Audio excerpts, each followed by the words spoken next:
I'm 26 years old, and a few days ago, I lost my mom to ovarian cancer. Her passing has left me utterly devastated. Instead of finding comfort and support from my boyfriend, John, who is 31, his behavior has been cold and unsupportive, which has only added to my heartbreak during an already difficult time. The relationship between John and my mom had always been strained, and that tension has carried over even after her death. To explain, my mom and I hadn't been on good terms for a while before her diagnosis, and much of that stemmed from conflicts between her and John. My mom was a deeply religious woman, while John is a staunch atheist. Their differences in beliefs clashed significantly, especially when I became pregnant with our daughter. My mom strongly believed that my daughter should be baptized into the church, which I initially wanted as well. However, John was completely opposed to the idea. He argued that baptizing our child would be indoctrination and insisted we wait until she was old enough to make that decision for herself. John was so adamant about this that he eventually convinced me it was the right thing to do. Although I reluctantly agreed with him, the decision devastated my mom. What followed was a series of heated arguments between my mom and me. She was heartbroken, and eventually she cut off contact with me entirely. Losing her support during my pregnancy and after my daughter was born took a massive emotional toll on me. But at the time, John assured me it was for the best. He went as far as calling my mom evil and said it was better for her to stay out of our lives. I was angry and hurt, so I let him influence how I felt about her. Everything changed about a month ago when my mom called to tell me she had been diagnosed with terminal ovarian cancer. Hearing her voice after so long, and knowing she didn't have much time left broke me. In that moment, all the anger, pain, and resentment I had been holding on to disappeared. I knew I had to reconcile with her and make the most of the little time we had left. I reconnected with my mom and began visiting her regularly. I brought my daughter to meet her grandmother for the first time and spent as much time with my mom as I could. Those moments with her were precious, and I'm so grateful that we were able to make peace before she passed. However, during this time, John's behavior was deeply upsetting. When I first told him about my mom's diagnosis, his reaction shocked me. He said she deserved it. Although he quickly backed down when he saw how angry and hurt I was, his attitude remained cold and dismissive. He refused to visit my mom with me or offer any help in caring for her. Worse, he wouldn't even listen to me talk about how much it meant to reconnect with her. Instead, he constantly reminded me of how she had hurt me in the past and insisted I owed her nothing. I tried to explain to John that while my mom wasn't perfect, she raised me as a single parent and was my support system for many years. I told him I needed to be there for her now, despite our past conflicts, and that he should respect my feelings. But he didn't seem to care.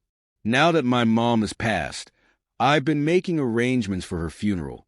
When I asked John to come with me for support, he immediately refused. He told me he hated my mom, called her vile names, and said he would never set foot in a church. I was deeply hurt. But what devastated me even more was when I mentioned that I wanted to bring our daughter to the funeral. John immediately forbade it. He told me, in no uncertain terms, that I was not allowed to bring her to the service. I tried to explain to him how much it would mean to me to have my daughter there. She's been my source of comfort during this difficult time, and having her by my side as I say goodbye to my mom feels important. But John only doubled down, insisting that exposing her to a religious environment would be wrong. I've been on an emotional roller coaster over the past few weeks. Losing my mom so soon after reconciling with her has been excruciating. But John's behavior, his lack of support, and his attempts to control the situation has only made everything harder. I don't think it's unreasonable to want my daughter with me at my mom's funeral. I feel like I'm being forced to fight for something that should be a given. Looking back, I'm starting to realize troubling patterns in my relationship with John. His refusal to compromise or respect my wishes has always been present, even before my mom's illness. Whether it was a decision to baptize our daughter, my relationship with my mom, or how we handled my pregnancy, John always found a way to make everything about him. His idea of compromise has always been me giving up what I want to favor his beliefs and values. As I process my grief, I can't help but feel deeply hurt by John's actions. He has turned what should be a time of mourning and healing into another source of pain. I've tried reasoning with him. I even offered compromises, like having him wait in the lobby with our daughter during the service if he didn't want her in the church. But he refuses to budge. I feel trapped, heartbroken, and unsure of what to do next. Afterward, I had hoped to spend some time with my family, but once again, he completely shut that idea down. He insisted that he needed to be able to hear the service, claiming that it was against his beliefs to do anything else. He said that asking him to compromise on his beliefs was not only unfair to him, but also to our daughter. That was the last straw. I had been holding on, trying to make things work, but his response made me realize that things had gone far beyond what I could handle. I told him that this was it, the tipping point after everything we had gone through. I told John that as of this week, I wanted our bank accounts separated. He had insisted on opening joint accounts in the past, saying it would ensure everything was split equally between us, even though I made more money. I was done. I told him I would be staying with my brother after the funeral while we figured out what we were going to do next. Whether that meant separating for good or going to counseling, I left the decision up to him. John's response was dismissive and cruel. He told me that counseling was for the weak-minded and that there was no way we were breaking up, no matter what I said. He claimed that despite my empty threats, we would stay together, and there was no way I was going to take any of his money. As the conversation escalated, he became louder and more aggressive, even getting right up in my face. I didn't want to engage in the shouting match, so I just remained silent, hoping he would calm down. But he took my silence as agreement, which it wasn't. I had already made up my mind. The day of the viewing, I took our daughter with me without any problems. John and I barely spoke, which was fine by me. I just needed space, and I wasn't interested in arguing anymore. But the next day, things really took a turn. When I woke up to get ready for the funeral and prepare our daughter, I discovered that John had parked his car directly behind mine, blocking me in completely. I couldn't leave the driveway, and I had no way to get to the funeral on time. Normally, John drives to work, but for reasons that only seemed to be aimed at getting back at me, he decided to take the metro that morning. In a move that felt intentionally cruel, he also took the baby carriage, all the bottles, and even my breast pump with him. I was left stranded without any of the essential items I needed for the day, and I had no way to get to the service.